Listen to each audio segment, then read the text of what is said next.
we've now got a record number of people on out of work benefits at about 5.2 million people. That's 1 in 8 of the working age population of this country that are being paid to sit at home. Now, we all believe, of course, in a decent, compassionate society that we have a safety net that protects the vulnerable, that looks after the genuinely sick and disabled.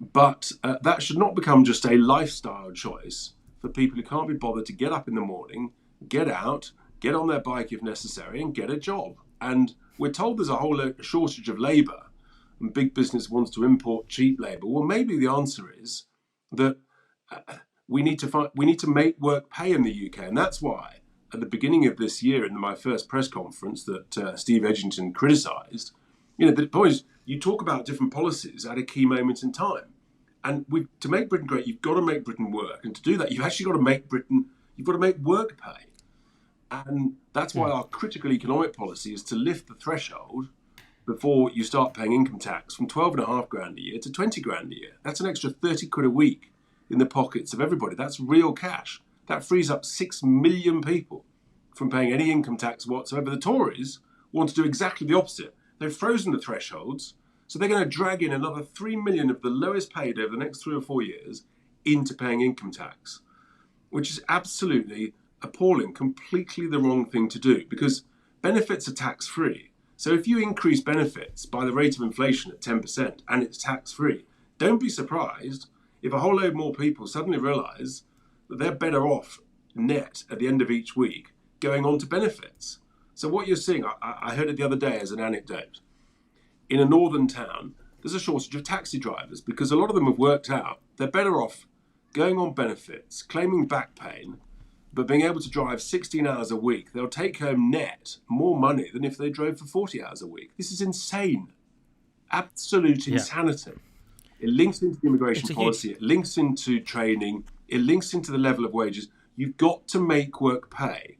The moment you get a job, you've got to be net better off than being on benefits. This is not difficult stuff to comprehend, but the Tories have gone exactly the opposite direction.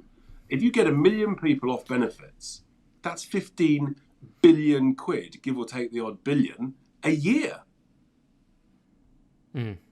Yeah, and I sympathise because I was on benefits in my troubled youth, followed some bad advice. You get on benefits and then it's very hard to get off because, like you say, you're incentivised not to come off. And humans are built for survival. So it's very hard for someone to say, tell you what, I'm going to get up today, make my life harder, make it more unstable actually by getting a job.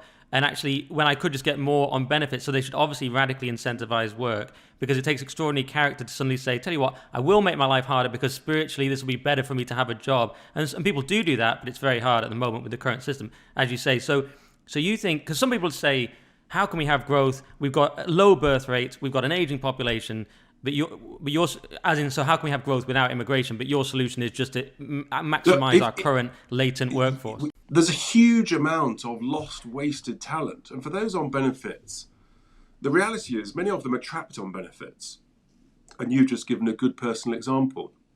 But we've got to incentivise and motivate people because the reality is there's a huge amount of wasted talent within that. And it's better for individuals, for your own mental health. It's better for your family.